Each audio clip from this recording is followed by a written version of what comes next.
Saudara-saudara, mari kita membaca bersama-sama dari Efesus pasal ke-6.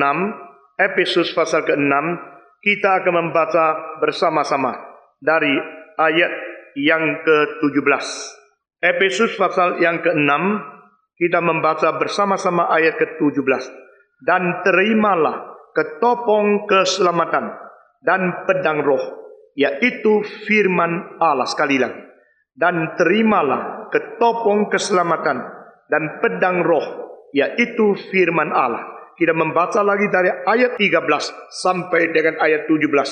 Sebab itu ambillah seluruh perlengkapan senjata Allah, supaya kamu dapat mengadakan perlawanan pada hari yang jahat itu, dan tetap berdiri sesudah kamu menyelesaikan segala sesuatu.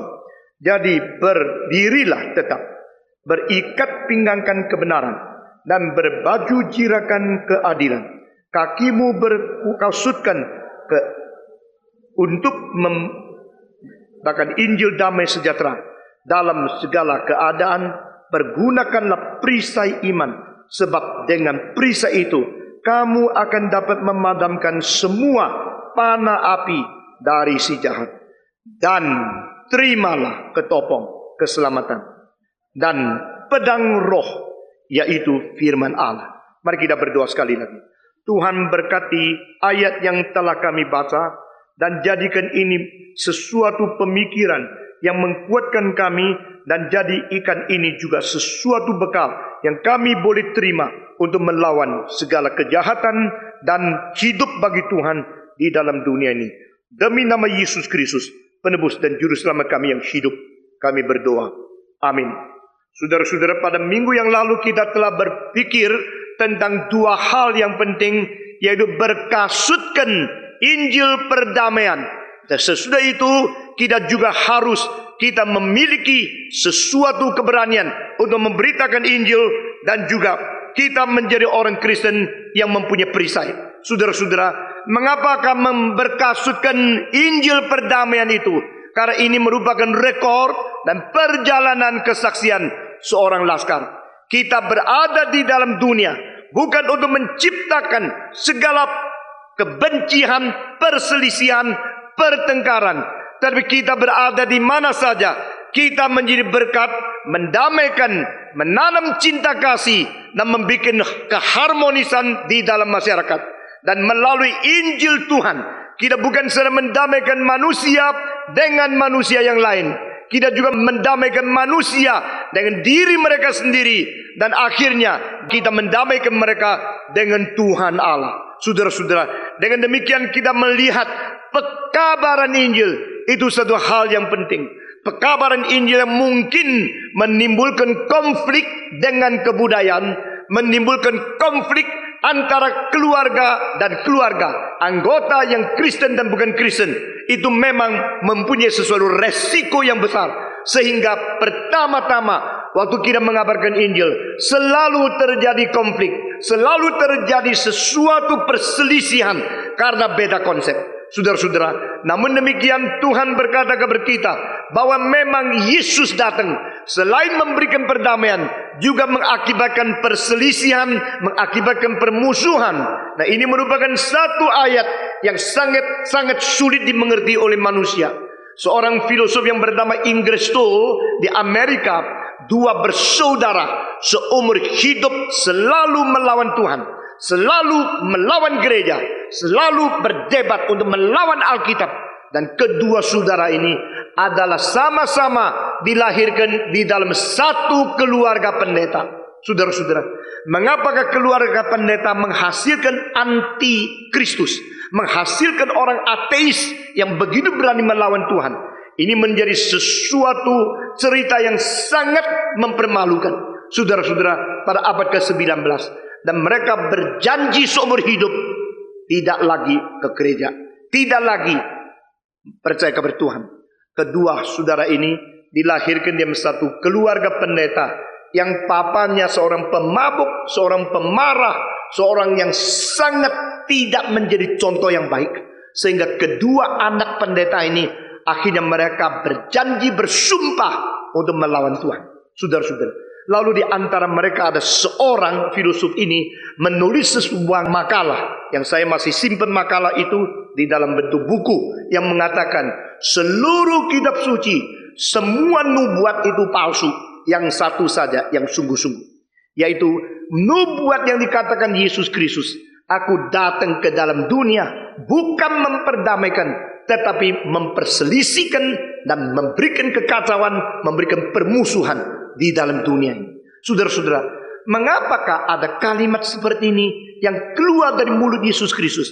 Jangan kira aku datang mendamaikan, tapi aku datang membuat peperangan, mengakibatkan perselisihan, permusuhan di dalam dunia ini. Lalu disambung dengan kalimat Yesus mengatakan, maka mertua akan memusuhi menantunya, dan saudara-saudara memusuhi saudara-saudaranya, lalu anak-anak memusuhi ayah ibunya, dan ditambah lagi satu kalimat, bahwa musuhmu berada di dalam keluargamu sendiri.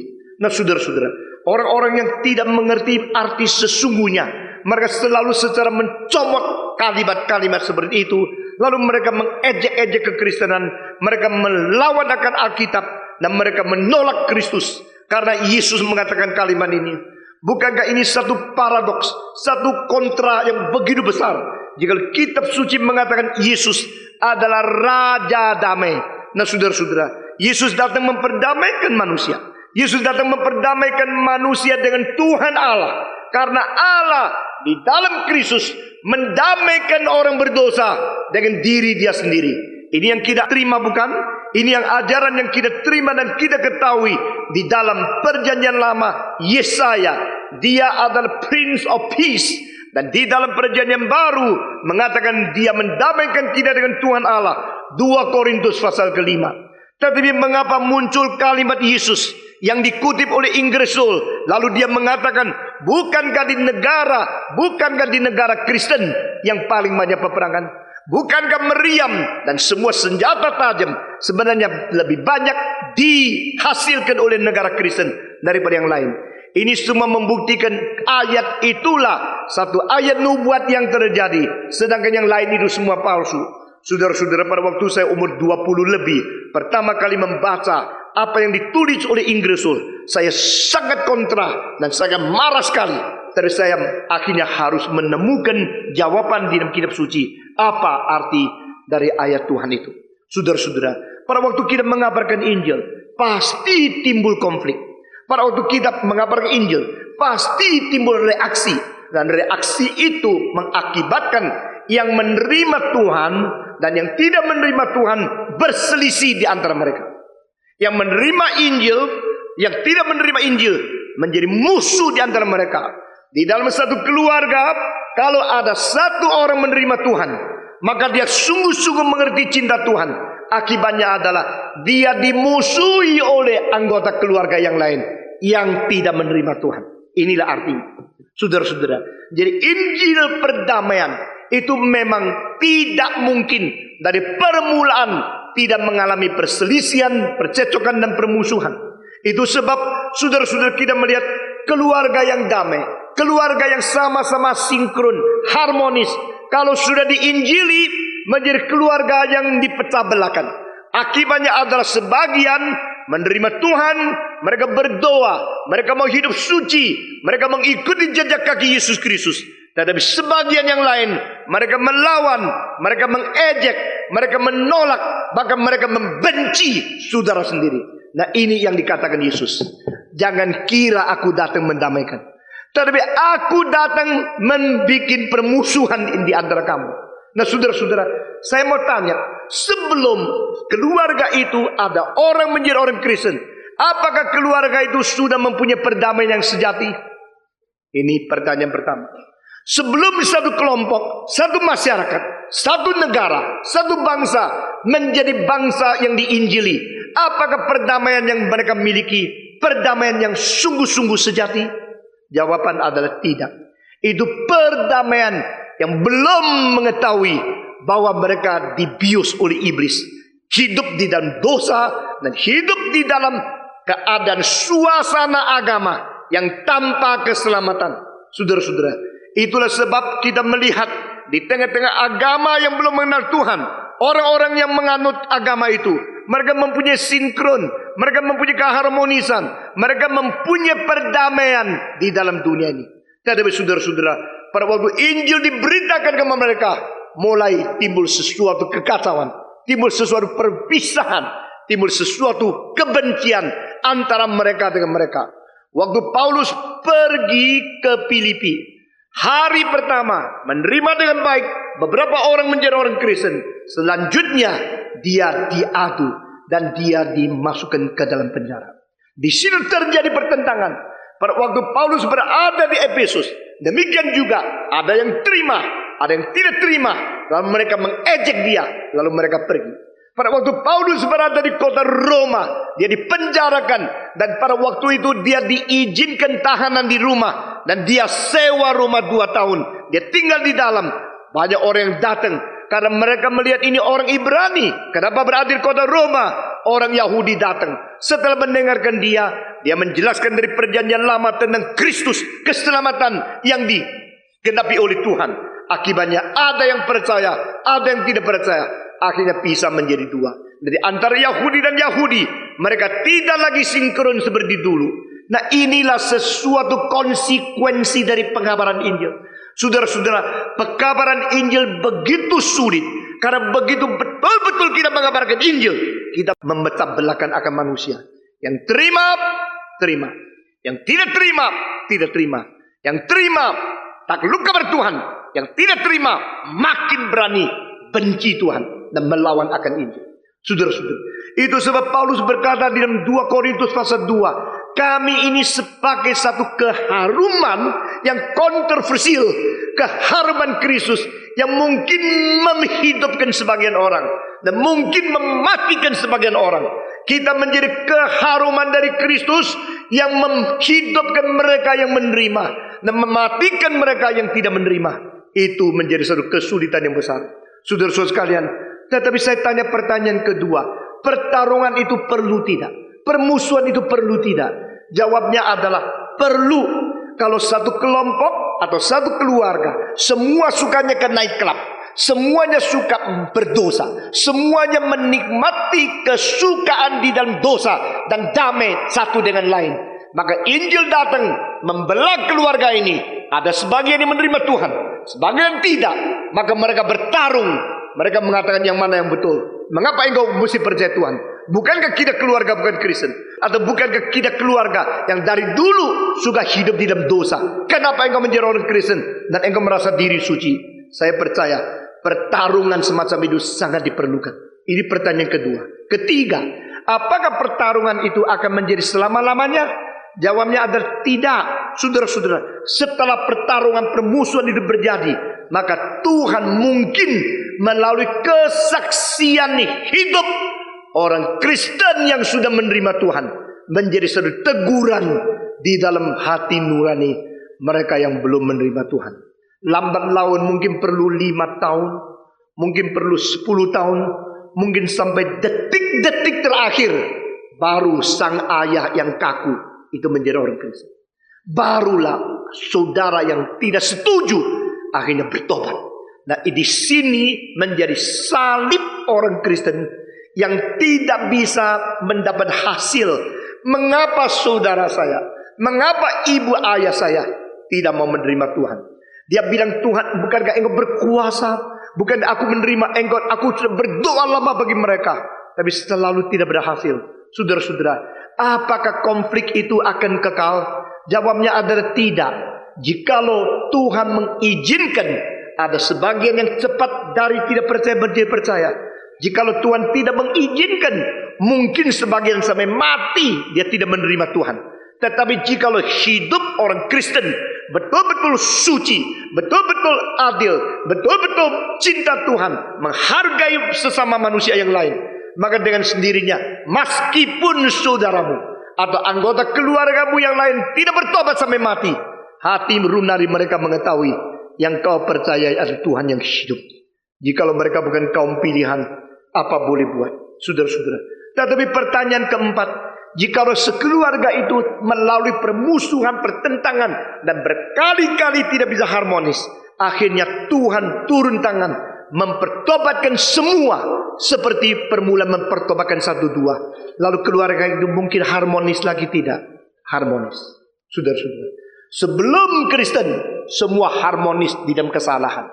Sesudah sebagian Kristen menjadi 2 blok yang berlawanan satu dengan lain. Sesudah kesaksian yang baik diutarakan, ada yang tergerak tapi bertobat, ada yang tergerak tapi tidak mau bertobat.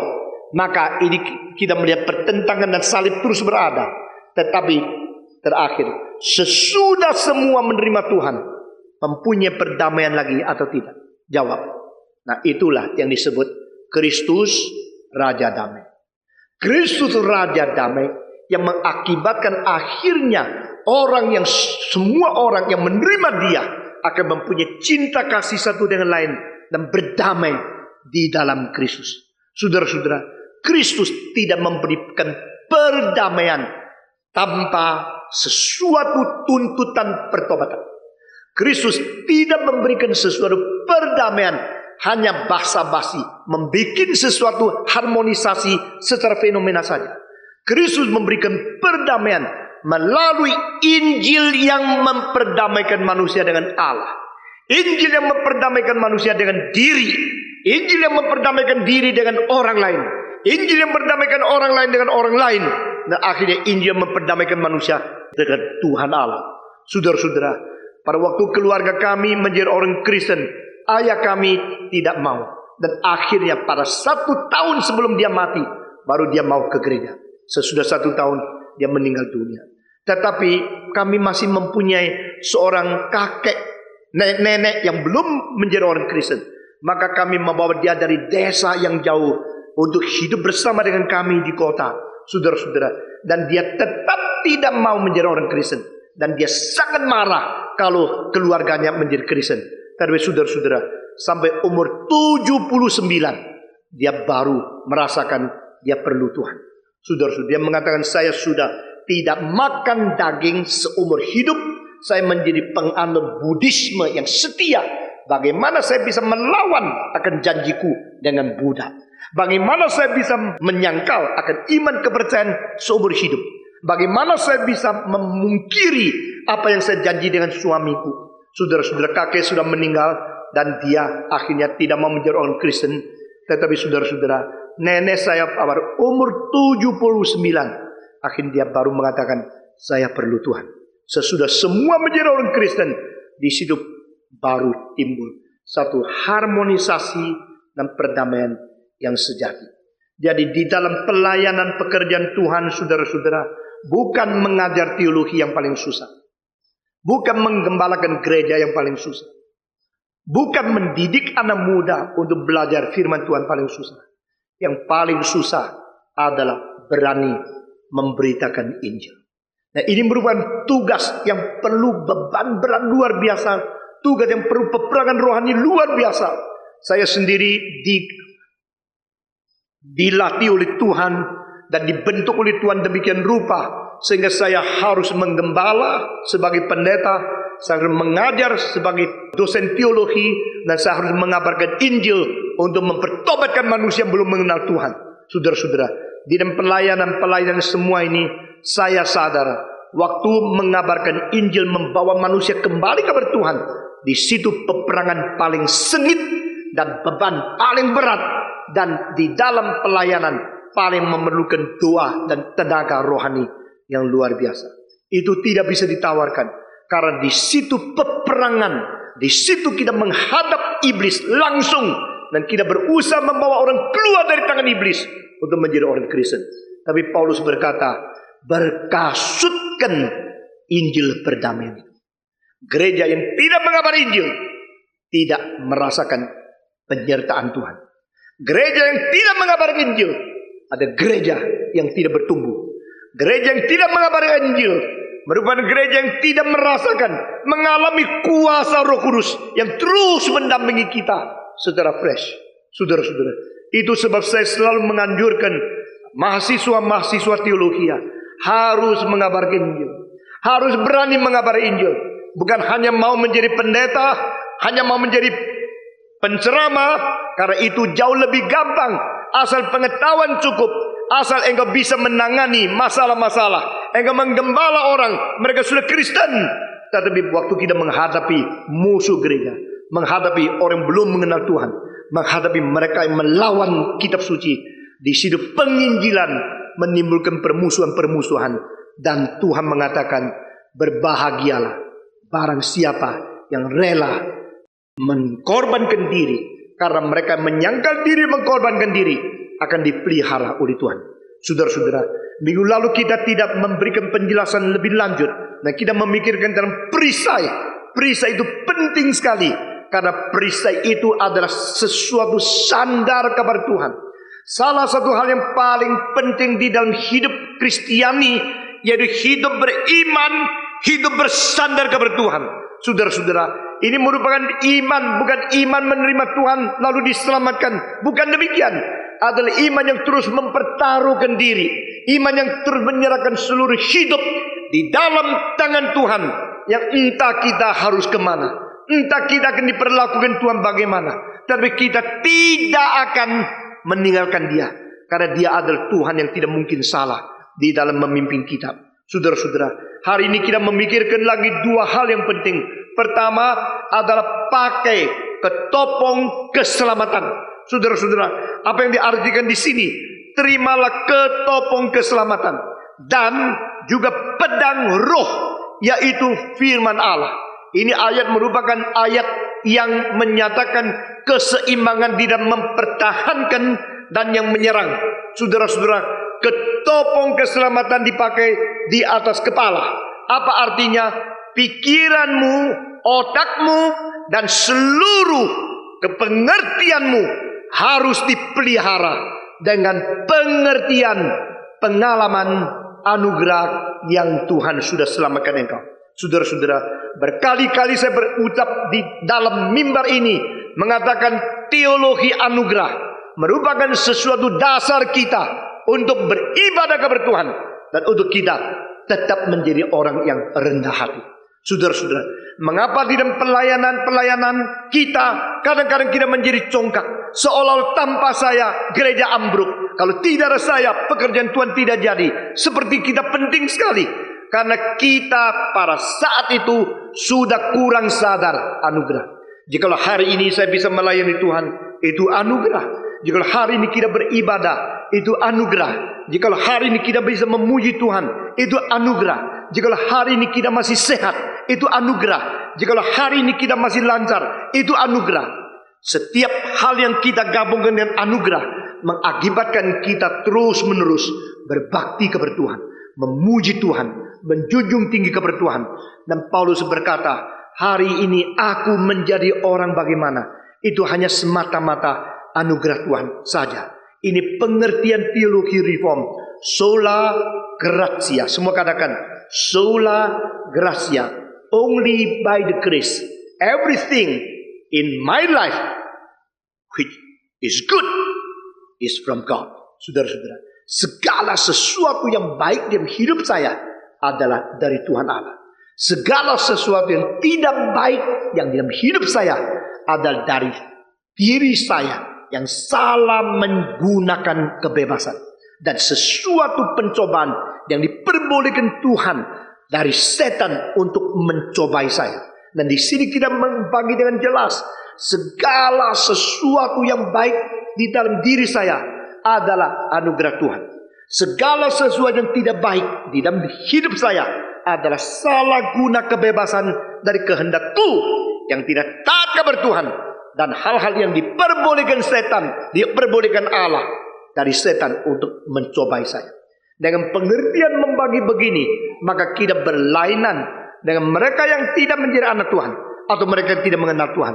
Karena orang yang tidak mengenal Tuhan selalu pikiran yang terbalik. Segala sesuatu yang baik di dalam diri saya itu jasaku. Segala sesuatu yang jahat itu adalah Allah tidak maha kuasa. Maka dengan pikiran terbalik, mereka tidak bersyukur, mereka tidak berterima kasih, mereka tidak mempunyai hati yang beribadah kepada Tuhan. Karena segala yang jahat itu karena Allah tidak berkuasa. Jikalau Allah baik, mengapa terjadi ini? Jika Allah berkuasa, mengapa tidak memusnahkan setan? jikalau Allah bisa, mengapa dia tidak kerjakan ini? Segala sesuatu yang jahat terjadi di dalam diriku, ini adalah karena Allah kurang baik, atau Allah kurang kuasa. Saudara-saudara, maka di dalam apologetika sepanjang berapa ratus tahun terakhir, ada satu pertanyaan yang sangat mengganggu orang Kristen. Allah kalau maha baik, maka dia pasti tidak maha kuasa. Sebaliknya, kalau Allah maha kuasa, pasti dia tidak maha baik. Mengapa logika itu bisa menjadi dualisme begini? Karena orang-orang yang menemukan hal ini berusaha untuk membuat susah Tuhan Allah dengan kedua yang dikonflikkan. Maksudnya, jikalau Allah maha kuasa, mengapa dia tidak bisa memusnahkan kuasa setan?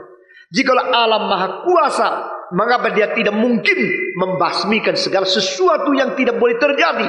Mengapa Allah maha kuasa memperbolehkan perkosaan, memperbolehkan pembunuhan, memperbolehkan kekacauan, kerusuhan, dan segala korupsi dan hal yang tidak beres terjadi? Bukankah ini menyatakan Allah tidak maha kuasa? Saudara-saudara, lalu orang Kristen menjawab, Allah maha kuasa, tapi waktunya belum sampai. Allah maha kuasa, dia akan mengadili besok. Kalau demikian Allah mengizinkan terjadinya ini, oke, saya terima dia maha kuasa. Dia tidak maha baik karena dia mengizinkan kejahatan itu berada. Saudara-saudara, sebaliknya mereka mengatakan Allah maha baik, dia bajik adanya. Kalau dia baik, mengapa dia tidak bisa memusnahkan? Berarti dia hatinya mau memusnahkan setan, tapi kurang kuat. Dia mau membasmikan dosa, tapi kurang kuasa. Maka terjadi sesuatu konflik dalam doktrin Allah. Jikalau Allah maha baik, maka berarti dia tidak maha kuasa. Sebaliknya, jikalau Allah maha kuasa, maka dia adalah tidak maha baik. Semua ini bukan ajaran iman dan logika orang Kristen. Saudara-saudara, kita percaya Allah maha baik dan Allah maha kuasa. Itu sebab tidak ada orang boleh mengganggu gugat kuasa kedaulatan Allah, sehingga apa yang dia inginkan ada sesuatu alasan yang tidak diberitahukan seluruhnya kepada kita, yang ada di dalam bijaksana yang tertinggi dari Tuhan Allah, termasuk doktrin pilihan, termasuk waktunya memusnahkan setan, termasuk mengapa mengizinkan kejahatan berada di dalam dunia. Dan saudara-saudara, orang Kristen di dalam Alkitab mendapatkan jawaban yang lebih tinggi dari semua pemikir-pemikir di dalam bidang filsafat. Karena kejahatan, kesusahan, penderitaan, perkosaan, pembunuhan dan sebagainya kadang-kadang diizinkan oleh Tuhan justru untuk menyatakan kepada kita bahwa kita lemah, kita perlu bertobat, dan kita perlu kembali kepada Tuhan. Dan manusia tidak mungkin berubah diri dengan kuasa pendidikan dan segala bijaksana dari mana manusia. Saudara-saudara, pada saat-saat yang lain kita akan memikirkan lebih lanjut daripada tema-tema yang penting seperti ini, dan kita akan kembali ke sini. Itu sebab Paulus berkata, pakailah ketopong keselamatan. Ketopong keselamatan berarti memikir tidak habis-habis mengapa Tuhan mengampuni dosa kita, mengapa Tuhan mati bagi kita, mengapa Tuhan memberikan keselamatan kepada kita. Memakai ketopong keselamatan berarti kita mempunyai otak yang digabungkan dengan anugerah keselamatan dari Tuhan. Saudara-saudara, ini suatu hal yang penting sekali. Saya kira pada abad-abad yang terakhir ini, maka setan suka melihat orang-orang Kristen yang berapi-api di dalam emosi dan hatinya, tetapi kosong di dalam otaknya. Saudara-saudara, saya melihat ini sesuatu gerakan yang sangat menakutkan. Begitu banyak orang begitu meluap, begitu menggebu-gebu, begitu berapi-api. Dan pada waktu engkau tanya dia, keselamatan itu bagaimana? Doktrin ajaran bagaimana? Firman Tuhan artinya apa? Dia akan menjawab itu tidak penting. Doktrin tidak penting. Paling penting pengalaman. Paling penting perasaan. Paling penting sesuatu gairah di dalam jiwa. Tapi otak tidak ikut kerja. Saudara-saudara, itu bukan gerakan reform Injil. Gerakan reform Injil menuntut semua yang beriman harus berpikir secara setuntas mungkin untuk mempertanggungjawabkan iman kepercayaan yang dimiliki oleh kita. Saudara-saudara, sehingga kita boleh memberikan jawaban, kita boleh memberikan sesuatu pemikiran sesuai dengan rencana dan kebenaran yang diwahyukan di dalam Alkitab. Saudara-saudara, ketopong keselamatan, ketopong anugerah, pemikiran yang sesuai dengan anugerah, mengerti jelas mengapa anugerah Tuhan adalah demikian. Saudara-saudara, segala yang baik di dalam hidupmu adalah anugerah Tuhan. Segala sesuatu yang jahat yang terjadi padaku adalah di dalam izin Tuhan. Meskipun terjadi kepadaku, itu tetap merupakan sesuatu yang dikuasai di dalam kedaulatan Allah, yang dia tidak pernah mungkin kalah kepada kuasa kejahatan. Saya hanya menanti dia, dan saya menderita sampai tujuan Tuhan sudah tercapai. Saya akan menjadi orang Kristen seperti Mas Murni. Ini adalah cara mengerti anugerah Tuhan. Saudara-saudara, begitu engkau mengerti anugerah Tuhan, sikap hidupmu langsung berubah. Begitu engkau mengerti segala sesuatu dari anugerah Tuhan, maka cara engkau beribadah berubah. Begitu engkau mengerti apakah itu anugerah Tuhan, maka kerendahan hati itu mungkin engkau pelihara terus. Saudara-saudara, ketopong keselamatan ini penting sekali. Saudara-saudara, senjata musuh paling gampang membinasakan kita dengan dua tempat. Pertama, hati. Kedua, otak. Jikalau kita sudah mempunyai baju zirah, kita sudah mempunyai sesuatu perisai, ditambah lagi dengan sesuatu ketopong, maka berarti jiwa kita, hati kita tidak gampang diserang oleh iblis. Saudara-saudara, anak umur 14, mengapa banyak yang meninggalkan gereja? Anak umur 17, mengapa banyak yang meninggalkan iman kepercayaan? Salah seorang filosof yang paling penting di abad ke-19, yaitu Auguste Comte, saudara-saudara, umur 14, dia mengumumkan independent from religion, no more bondage from God, dan dia tidak lagi menjadi orang Kristen. Saudara-saudara, demikian sesuatu statistik menunjukkan pada waktu umur 14, banyak remaja mulai tidak lagi suka ke gereja, tidak suka lagi bergaul dengan orang beragama, khususnya mereka yang suka menyembah pahlawan. Pada waktu anak-anak umur 14, khususnya laki-laki, dia sendiri ingin menjadi pahlawan, atau dia kalau tidak mungkin menjadi pahlawan, dia mengikuti pahlawan-pahlawan. Dan pada waktu itu banyak guru-guru sekolah minggu tidak bisa menjadi pahlawan mereka. Maka mereka meninggalkan gereja. Pada waktu umur 17, mulai memikir, kenapa saya dari kecil ikut ke gereja? Kenapa saya harus menjadi orang Kristen? Kenapa saya harus mempunyai agama tanpa pilihan saya sendiri? Dia mulai pikir tentang evolusi, pikir tentang akan segala filsafat dan segala arus pikiran yang sangat modern di dalam zaman dia. Saudara-saudara, pada umur semacam demikian, mereka selalu meninggalkan Tuhan. Dan saat seperti itulah, kalau tidak ada orang yang bisa menaklukkan pikiran mereka yang melawan Tuhan, maka orang itu akan hilang. Saudara-saudara, umur 17, 18, 19 adalah boleh dikatakan presentasi yang paling penting kali terakhir manusia mengambil keputusan mengikuti Tuhan. Nah, saudara-saudara, di Scotland dia ada satu gereja yang besar. Mereka mengatakan sesuatu statistik. Maka akhirnya mendapatkan sesuatu kesimpulan yang menerima Tuhan umur 9, 10 itu masa pertama. Umur 11 berhenti 1 tahun. 12, 13 masa menerima Tuhan kedua. Lalu umur 14 berhenti 1 tahun. 15, 16 masa ketiga menerima Tuhan. Umur 17 berhenti 1 tahun. 18, 19 itu masa terakhir sebelum dewasa menerima Tuhan. Sesudah itu sulit lagi menjadi orang Kristen. Nah, sekarang saya berkata kepada saudara, akhirnya statistik itu membuktikan yang menerima Tuhan sebelum umur 15 itu 60%. Lalu 15, 16, 18, 19. Kedua periode terakhir itu mempunyai 18%. Sesudah itu seumur hidup susah lagi dipengaruhi oleh penginjilan dan menerima Tuhan. Kecuali berkat Tuhan yang luar biasa membawa orang itu bertobat. Nah saudara-saudara, 78% orang mengenal Tuhan Yesus sebelum umur 19. Sekarang saya langsung mengecek di dalam sini. Siapa yang mengenal Tuhan atau sudah kontak Injil sebelum umur 15? Coba acungkan tangan. Yang sebelum umur 15, tinggi sedikit. Saudara-saudara.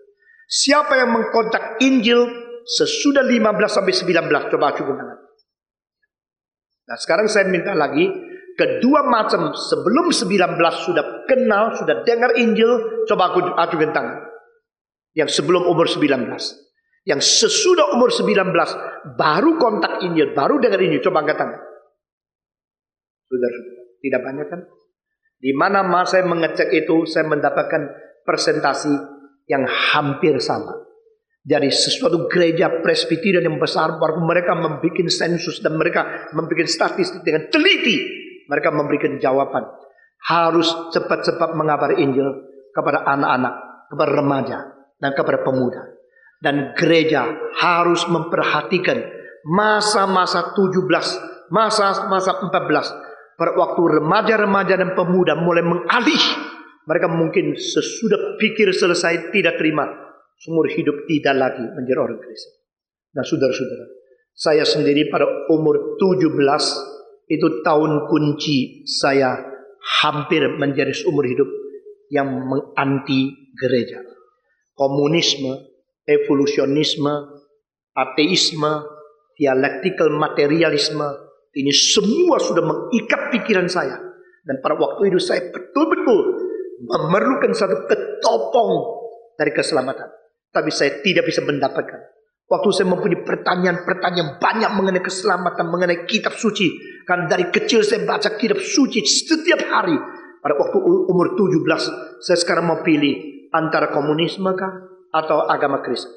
Antara ateisme kah atau teisme. Antara evolusi kah atau penciptaan Tuhan.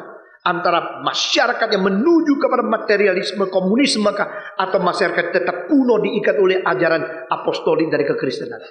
Waktu saya tanya pertanyaan kepada pendeta, kepada penginjil, mereka menjawab, jangan banyak tanya, jangan banyak curiga dan ragu. Setan yang berada dalam hatimu, keluar setan. Engkau harus beriman kepada Tuhan, harus beriman. Tapi saya tidak bisa beriman. Maka saya kecewa. Mereka mengatakan ada setan di dalam hati, di dalam pikiranmu, sehingga engkau tidak bisa beriman. Saya mengatakan inilah Kristen. Sudah tidak bisa jawab setan-setan terus. Nah saudara-saudara, setan ada padamu. Saya lihat kanan, kiri, belakang darah setan. Berarti aku setan.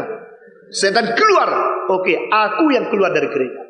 Maka saudara-saudara, pada saat tahun umur 17, pikiran saya begitu kacau. Dan saya hampir keluar dari gereja. Pada waktu saya tetap ke gereja, saya duduk di situ, saya mengharapkan pengkhotbah bisa membuka segala ikatan-ikatan logika di dalam pikiran saya. Tapi tidak ada. Saya harap ada pemuda-pemudi yang mengerti iman lebih banyak dari saya, membuka bagi saya. Tidak ada. Saudara-saudara, saya tidak mau hanya ikut gereja, ikut secara emosional. Saya tidak ikut kebaktian gereja, hanya senang-senang bergaul dengan pemuda-pemudi di dalam agama dan lingkungan kekristenan. Di dalam keadaan kesulitan demikian, beberapa buku yang bersifat apologetika dan beberapa pengkhotbah dari luar negeri mengadakan kebaktian, memberikan penjelasan-penjelasan yang membuka pikiran saya.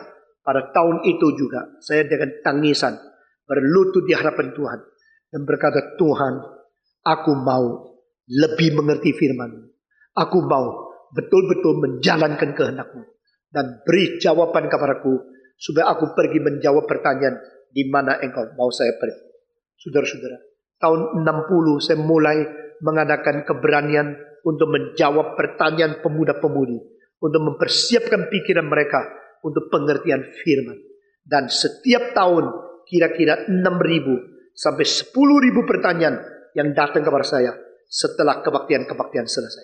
Dan di situ banyak orang mulai diteguhkan imannya karena pikiran mereka dipersiapkan. Nah ini yang saya mau katakan kepada saudara. Orang Kristen yang sudah mengalami anugerah Tuhan harus segera mempunyai pengertian tentang anugerah itu.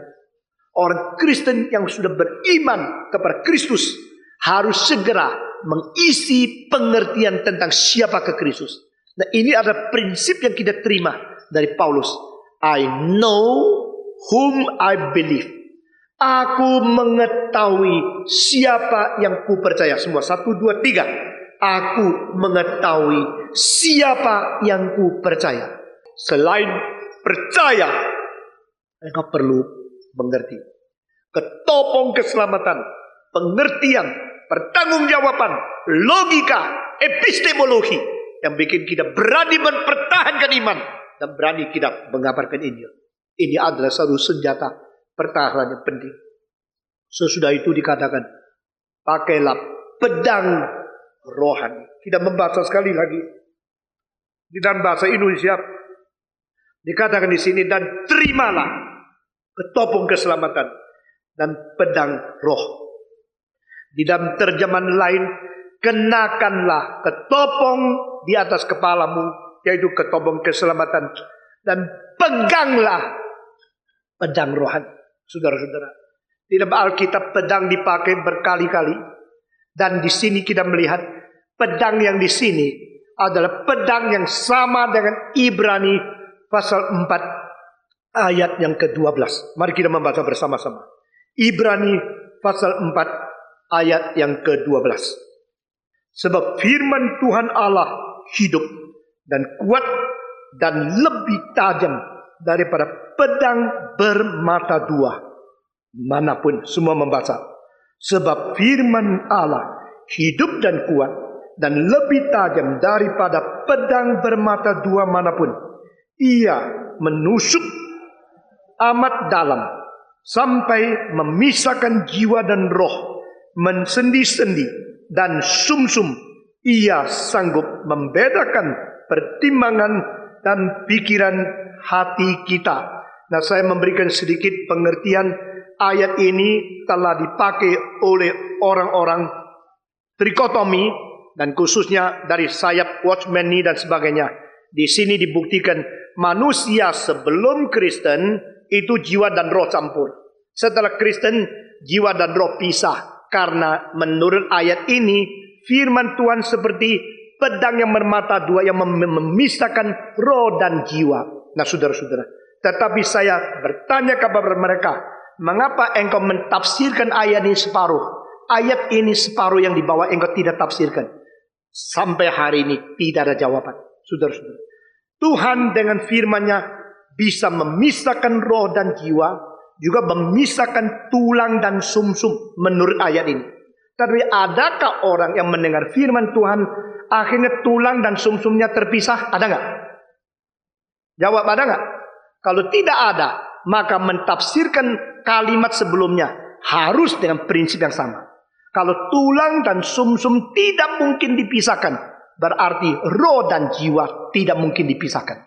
Kalau demikian, mengapa penulis Ibrani memakai kalimat ini? Berarti yang tidak mungkin apapun mungkin bagi Tuhan. Titik. Itu tidak berarti betul-betul lalu ada sesuatu pemisahan antara roh dan jiwa. Karena roh kita dan jiwa kita itu merupakan satu kesatuan yang menjadikan kita hidup sebagai manusia. Sebagaimana Tuhan berkata, orang kaya sulit masuk surga, seperti unta tidak bisa masuk ke dalam lubang jarum. Kalimat itu tidak bisa diharafiakan. Demikian ayat ini tidak bisa diharafiakan, karena di sini justru mengatakan yang tidak mungkin bagi Tuhan tidak kesulitan. Titik. Jadi ini menyatakan kuasa Tuhan, tapi tidak berarti betul-betul kalau kita sudah dengar firman Tuhan, tulang sama sumsum itu sudah terpisah, jiwa sama roh itu sudah terpisah. Tidak. Karena di dalam kitab suci berkali-kali istilah roh di dalam bahasa Greka pneuma dan di dalam bahasa Greka jiwa suki, itu semua boleh dipakai dengan silih berganti. Nah, saudara-saudara, kita kembali kepada ayat ini permulaan, bahwa firman Tuhan seperti pedang yang bermata dua, lebih tajam daripada pedang mata dua manapun. Berarti firman Tuhan menjadi senjata rohani yang paling penting. Saudara-saudara perhatikan, ketopong yang dipakai di atas kepala bersifat mempertahankan keamanan kita. Tetapi senjata yang di dalam tangan kita bukan hanya untuk mempertahankan, tapi untuk berperang, untuk menyerang. Itu justru bukan ketopong keselamatan, tetapi apa? Firman Tuhan. Jadi saudara-saudara, di dalam peperangan rohani tidak boleh kita pakai pikiran sendiri. Di dalam peperangan rohani kita tidak bisa memakai filsafat manusia. Di dalam peperangan rohani kita hanya bisa menang jika kita memakai firman Tuhan. Nah saudara-saudara, coba nanti pulang baca cerita atau tentang apa yang terjadi pada Yesus waktu dia dicobai oleh iblis. Pada saat Yesus dicobai iblis, bagaimanakah dia melawan setan? Saudara-saudara, Yesus melawan setan setiap kali hanya dengan 3 prinsip, dan di dalamnya 1 senjata. Saudara-saudara, prinsip yang dipakai oleh Yesus untuk mengalahkan setan pertama adalah dia senantiasa berdiri di dalam status manusia, bukan status ilahi. Saudara-saudara, kenapakah waktu Yesus mengalahkan pencobaan, kenapa dia berstatus manusia untuk mengalahkan setan, bukan dengan status ilahi? Karena jikalau dia memakai kuasa ilahi, dia berarti dia telah mengaku sifat ilahi pun bisa dicobai. Nah saudara-saudara, dan dia tidak mau bahwa Allah dicobai, karena Allah tidak mencobai dan tidak dicobai. Ini prinsip pertama. Itu sebab dia tidak mau dirubah dan diganggu oleh setan dengan pikiran yang mengacaukan. Nah saudara-saudara perhatikan, pada waktu iblis datang kepada Yesus, dia mengatakan, jikalau engkau adalah anak Allah, jadikan batu ini menjadi roti, maka engkau tidak akan lapar. Nah saudara-saudara, Yesus mengatakan, you mau tahu saya anak Allah? Oke, saya pamerkan ya. Lalu Yesus merubah menjadi roti, begitu? Tidak pernah. Kalau Yesus tidak baik-baik menjawab dia, maka Yesus langsung masuk ke dalam jerat setan.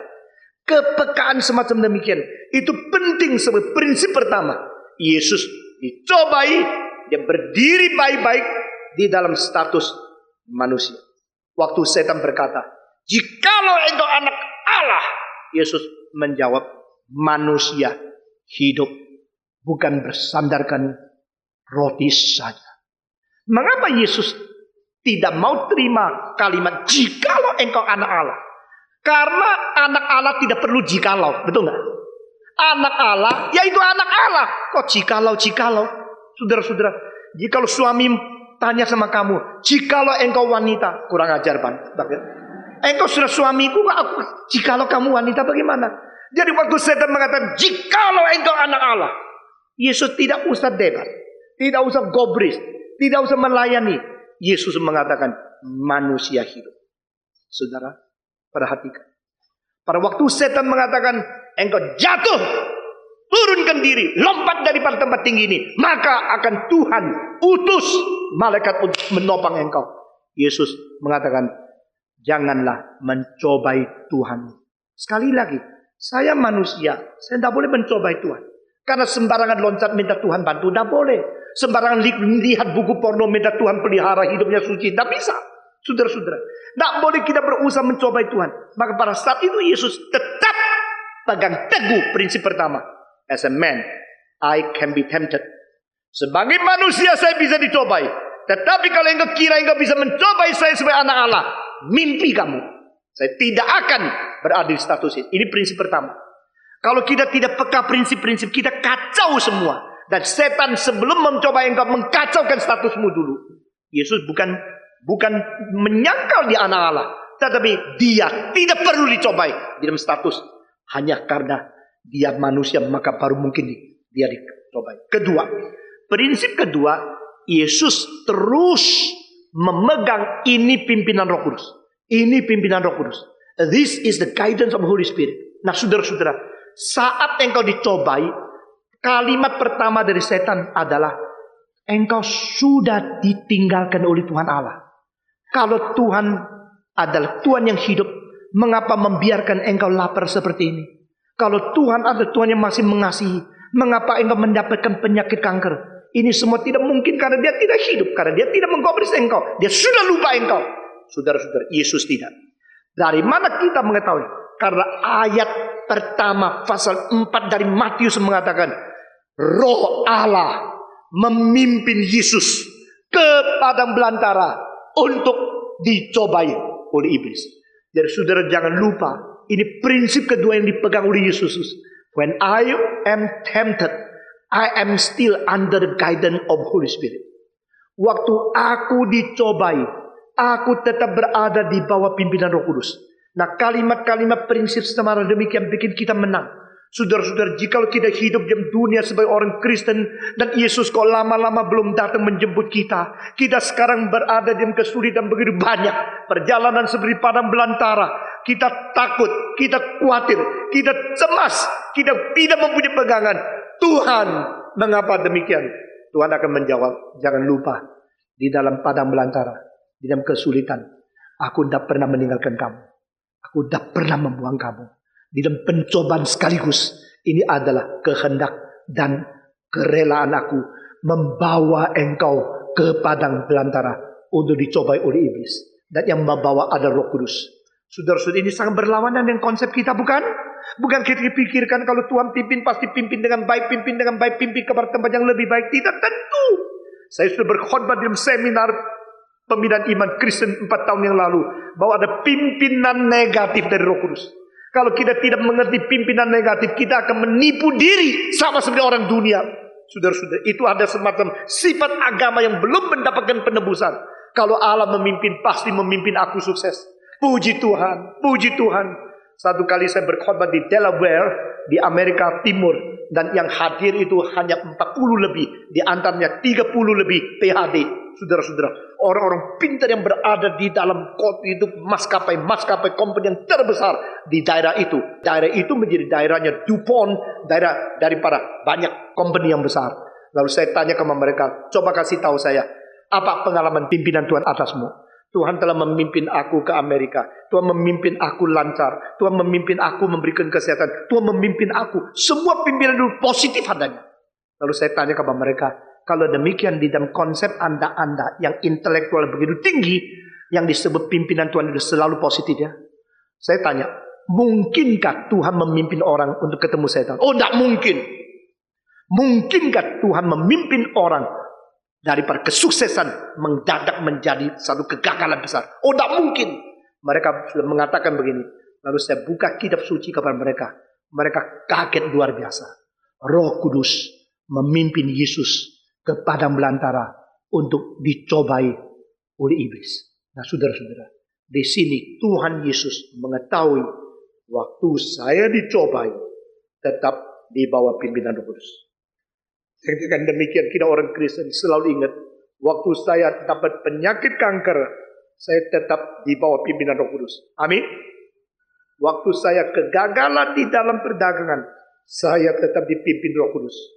Waktu saya mengalami kesusahan, penderitaan, bahkan saya disiksa, dipaksa, dan saya harus meninggalkan begitu banyak hal yang saya pernah miliki, tetap ini pimpinan Roh Kudus. Karena Roh Kudus kadang-kadang memimpin orang kudus untuk menghadapi keadaan yang najis kan. Roh Kudus kadang-kadang memimpin kita yang sukses mengalami kegagalan yang besar yang menanti kita. Yang dulu kaya, yang dulu sukses, dulu berdagang dengan begitu sukses, mendadak menjadi miskin, menjadi sulit. Di manakah engkau Tuhan? Seharusnya tidak keluar dari mulut orang beriman sungguh. Martin Luther mengatakan, there are no wise in the hearts of the true believer. Because true believers say, I trust in you. You'll never do anything wrong. My God, my Lord, I praise you. Even in tribulation, even in sufferings, even in so many difficulties which I do not understand, I know deep in my heart, you are still guiding me. Amin, saudara-saudara. Itulah iman yang sejati. Prinsip ketiga, Yesus mengalahkan setan dengan prinsip ketiga, hanya melalui firman, tidak yang lain. Waktu setan menawarkan sesuatu, Jawaban dari ayat firman. Setan menawarkan lagi pencobaan kedua. Jawaban tetap firman Tuhan. Setan menawarkan lagi. Ketiga, dia tetap menjawab dengan firman Tuhan. Di dalam otak Kristus, dia tetap menjadi pemimpin dan contoh ekandal saya. Ketopong keselamatan. Firman Tuhan berada di dalam hati dan pikirannya. Inilah pedang yang bermata dua. Saudara-saudara, setan tidak takut fasilita. Setan tidak takut anugerah dan karisma yang ada pada kita. Setan tidak takut pengalaman yang banyak. Setan tidak takut titel-titel yang tinggi. Setan takut jika engkau tepat dengan pengertian yang akurat memaparkan prinsip firman. Dia akan pergi. Saudara-saudara, itu sebab mimbar di sini, gereja ini mementingkan firman, dan semua prinsip firman yang kau pegang dengan pengertian yang sejati, dengan penggunaan pada saat yang tepat dan akurat. Itulah senjatamu yang paling besar. Kiranya Tuhan memberikan pengertian seperti ini kepada kita. Saudara-saudara, kita menjadi orang Kristen bukan hidup naik limusin menunggu masuk surga. Kita menjadi orang Kristen adalah diuji, dicobai di dalam dunia yang penuh dengan kesulitan. Biar iblis keliling dengan pesuruhnya mengeliling kita. Mari kita jangan melihat kanan, kiri, depan, belakang. Tapi lihat hanya ke atas. If you fail to look around, please look upward. Saudara-saudara, kalau sekitar kita penuh dengan kesulitan, pikir saya dianugerahi Tuhan dan pakai pedang firman untuk mengalahkan iblis. Mari kita berdiri. Bapa terima kasih, Bapa terima kasih, Bapa di dalam surga, beri terima kasih. Semua menyanyi sekali lagi. Bapa terima kasih, Bapa terima kasih, Bapa di dalam surga, beri terima kasih. Mari kita berdoa kepada Tuhan. Kita bersyukur untuk firman yang sudah kita dengar. Biar kita betul-betul mempunyai kasut Injil, mempunyai perisai iman, dan kita mempunyai ketopong daripada keselamatan, dan mempunyai pedang firman Tuhan. Mari kita berdoa bersama-sama. Semua berdoa. Bapa di dalam surga, sekali lagi kami datang kepadamu. Kami menyerahkan diri di dalam tangan Tuhan. Kiranya Engkau tidak meninggalkan kami, tidak membuang kami. Engkau menyatakan kuasa dan kemuliaan kepada kami, dan beri kekuatan dan keberanian kepada kami untuk beriman sungguh-sungguh, memakai akan topong daripada keselamatan, dan juga memakai akan perisai, dan memakai akan pedang daripada Roh Kudus, yaitu firman Tuhan, sehingga kami boleh mengalahkan dan boleh menyerang segala sesuatu yang memusuhi Tuhan. Dengar doa kami Tuhan. Kami serahkan semua ini ke dalam tangan Tuhan. Berkati kami, kuatkan kami, beri iman yang kepada kami, sehingga kami hidup melayani Tuhan dengan sungguh-sungguh. Dalam nama Yesus Kristus, penebus dan juru selamat kami yang hidup, kami berdoa. Amin.